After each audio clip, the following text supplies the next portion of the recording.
घर में खामोशी एक मॉन्स्टर थी। उसके दांत थे।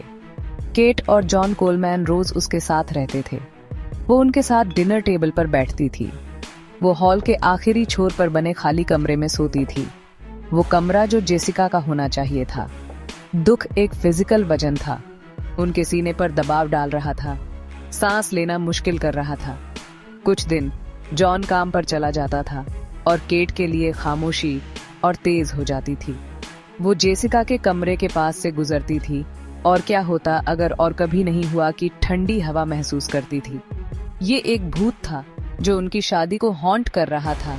एक शांत रेंगने वाला डर कि चीजें कभी ठीक नहीं होंगी। उन्होंने सोचा कि गोद लेना ही इस खालीपन को भरने का एक तरीका है, मॉन्स्टर से लड़ने का एक तरीका। उन्होंने सोचा कि एक नया बच्चा, एक नई जिंदगी उनके परिवार के गहरे जख्म को भर सकती है। ये ज्यादातर जॉन का आइडिया था। वो एक ऐसा आदमी था जो सॉल्यूशंस में विश्वास करता था, जो टूटी हुई चीजों को ठीक करने में विश्वास करता था। केट हिचकिचा रही थी। एक बच्चे को कैसे रिप्लेस कर सकते हैं? ये एक धोखे जैसा लग रहा था, लेकिन खालीपन ज्यादा बुरा था। एक और बच्चे की हंसी की गूंज जहां केवल खामोशी थी, एक जबरदस्त उम्मीद थी। ये उनके घर पर छाए अंधेरे के खिलाफ एक बेताब जुआ था। अनाथालय एक शांत, अकेली जगह थी। उसमें डिसइंफेक्टेंट और हल्की उदासी की महक थी। फिर उन्होंने उसे देखा। एस्थर। वो अकेली बैठी थी, एक छोटी नोटबुक में स्केच बना रही थी, दूसरे बच्चों से अलग। उसने ऊपर देखा और उसकी आंखें पुरानी थीं, सिर्फ इंटेलिजेंट नहीं बल्कि प्राचीन। उसमें एक शांत स्थिरता थी जो अजीब और चुंबकीय दोनों थी। उसने एक सिंपल पुराने जमाने की ड्रेस पहनी थी जिसमें उसके कॉलर और कलाई पर फईते करीने से बंधे थे। वो दूसरे बच्चों की तरह मुस्कुराती नहीं थी, वो बस ऑब्जर्व करती थी। उसकी नजरें कुछ भी मिस नहीं करती थी। वो बेचैन बच्चों के समुद्र में संयम का एक छोटा सा द्वीप थी। जब उन्होंने उससे बात की तो उसकी आवाज नर्म थी, उसके शब्द सावधानी से चुने हुए थे। वो पोलाइट थी, वो ब्रिलियंट थी, वो परफेक्ट लग रही थी, बहुत परफेक्ट। जॉन तुरंत अट्रैक्ट हो गया। उसने एक प्रतिभाशाली, गलत समझी गई बच्ची को देखा जिसे घर की जरूरत थी। केट ने कुछ और महसूस किया, बेचैनी की एक हल्की सी चमक, एक ठंडी पूर्व सूचना जिसे वो नाम नहीं दे सकती थी। ये एक खूबसूरत, शांत झील को देखने जैसा था और यह जानू ना कि सतह के नीचे कुछ खतरनाक छिपा है। लेकिन जॉन की एक खुशहाल परिवार की बेताबी एक सुनामी थी और केट ने खुद को उसके साथ बहने दिया, अपनी रीढ़ की हड्डी में दौड़ रही ठंडक को नजरअंदाज करते हुए। उन्होंने कागजों पर साइन किए। वे एस्थर को घर ले आए।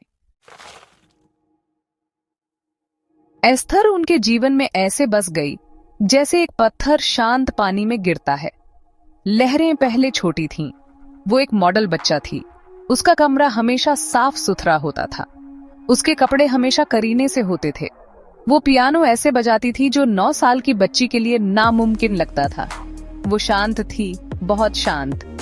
कभी कभी केट मुड़ती थी और एस्थर को अपने ठीक पीछे खड़ा पाती थी, उसे उन गहरी, अनरीडेबल आंखों से देखती हुई।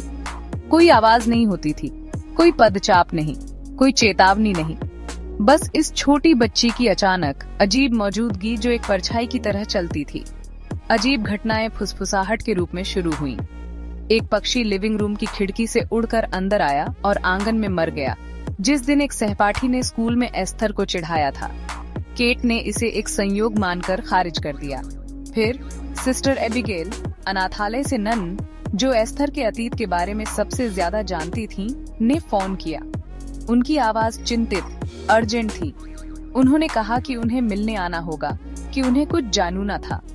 अगले दिन उन्हें पता चला कि सिस्टर एबिगेल का कार एक्सीडेंट हो गया था। एक अजीब एक्सीडेंट। वो मर चुकी थीं। जॉन ने कहा, बस एक और ट्रेजेडी। लेकिन केट के पेट में एक ठंडी गांठ कसने लगी। ड्राइंग्स दिखनी शुरू हुई, उसकी स्कूल की किताबों के अंदर रखी हुई, किचन काउंटर पर छोड़ी हुई। पहले वे सुंदर लैंडस्केप थे, विस्तृत और सटीक। फिर वे बदल गए।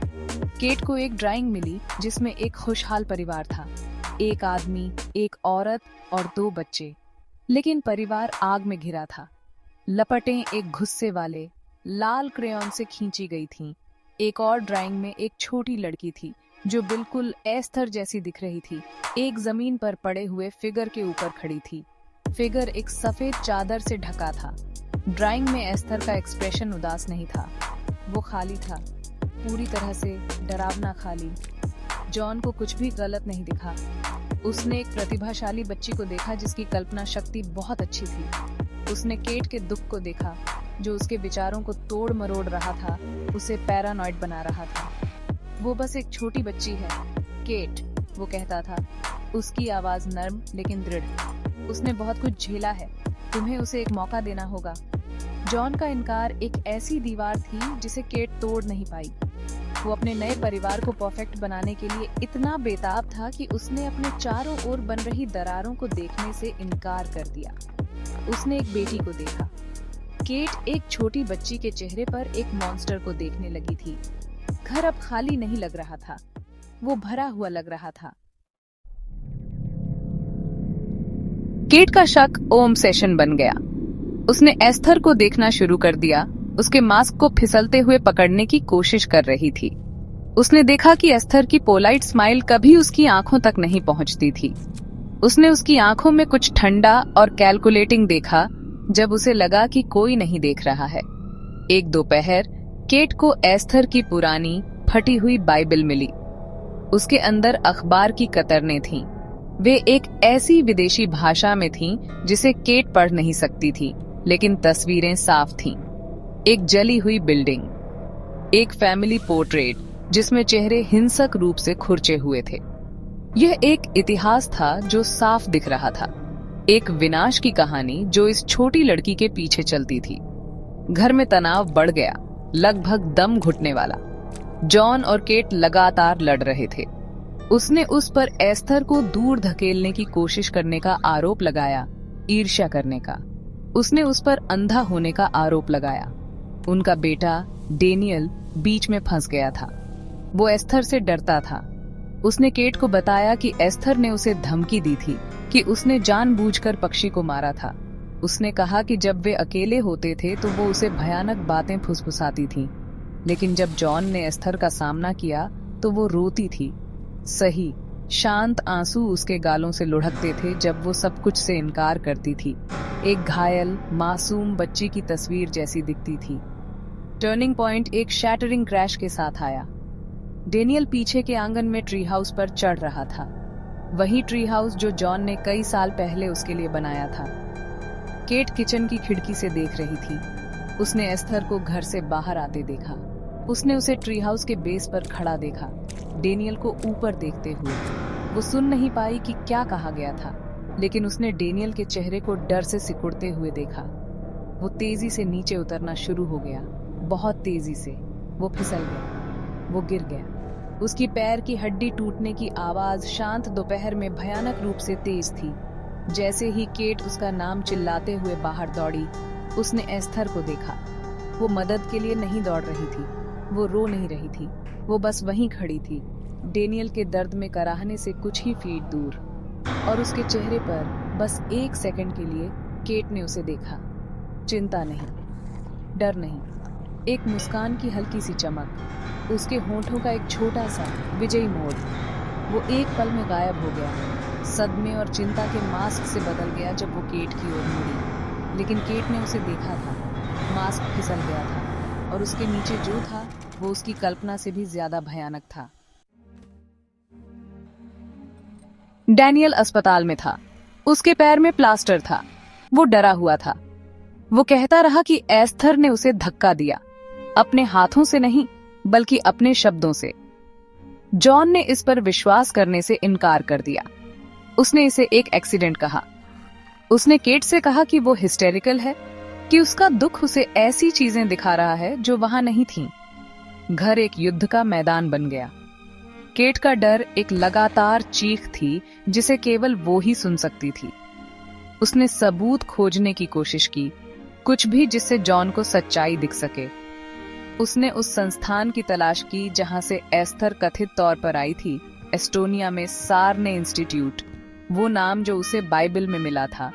उसे आखिरकार वहां के एक डॉक्टर का फोन आया। फोन पर उनके शब्द डरावने थे।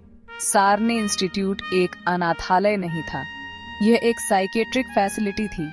और एस्थर 9 साल की लड़की नहीं थी, वो एक औरत थी। लीना क्लैमर नाम की 33 साल की औरत। उसे एक दुर्लभ हार्मोनल डिसऑर्डर था जिसने उसकी ग्रोथ को रोक दिया था, जिससे वो हमेशा एक बच्चे जैसी दिखती थी। वो हिंसक थी, वो मैनिपुलेटिव थी, उसने पहले भी मारा था। डॉक्टर की आवाज गंभीर थी। वो परिवारों की दया का फायदा उठाती है। उन्होंने कहा, आप सब बहुत खतरे में हैं। दुनिया अपनी धुरी पर घूम गई। एस्थर की हर याद, उसकी इंटेलिजेंस, उसकी स्थिरता, उसके पुराने जमाने के कपड़े, उसकी समझदार आंखें एक नए भयानक फोकस में आ गईं। केट घर की ओर भागी, उसका दिल उसकी पसलियों से टकरा रहा था। उसे जॉन के पास जाना था, उसे डैनियल के पास जाना था। बर्फ गिरनी शुरू हो गई थी, मोटी और सफेद, दुनिया को एक धोखेबाज शुद्धता में ढक रही थी। घर बाहर से शांत दिख रहा था, खिड़कियों से गर्म रोशनी चमकती हुई एक क्रिसमस कार्ड की तस्वीर जैसा। लेकिन अंदर केट जानती थी, एक मॉन्स्टर इंतजार कर रहा था। वो सच्चाई जानती थी। अंतिम क्लाइमेक्टिक टकराव उनके घर के पीछे जमी हुई झील पर हुआ। कड़ाके की ठंड में एक फ्रैंटिक, बेताब संघर्ष। ये एक दरार के साथ समाप्त हुआ, हड्डी की नहीं बल्कि बर्फ की। हल्की चांदनी में गहरे पानी ने रहस्य को निगल लिया। केट कांपते हुए खड़ी थी, बर्फ में काले चर्निंग छेद को घूर रही थी। क्या ये खत्म हो गया था? क्या दुःस्वप्न आखिरकार खत्म हो गया था? जैसे ही पहली पुलिस सायरन दूर से गूंजा, एक अकेला विचार विशाल बर्फीली खामोशी में गूंज उठा। एक सवाल जो उसे हमेशा परेशान करेगा, क्या बुराई पैदा होती है या बनाई जाती है? और जैसे ही उसने अपने घर की ओर देखा, उसे यकीन नहीं था कि असली मॉन्स्टर झील में था, या वो था जिसे उन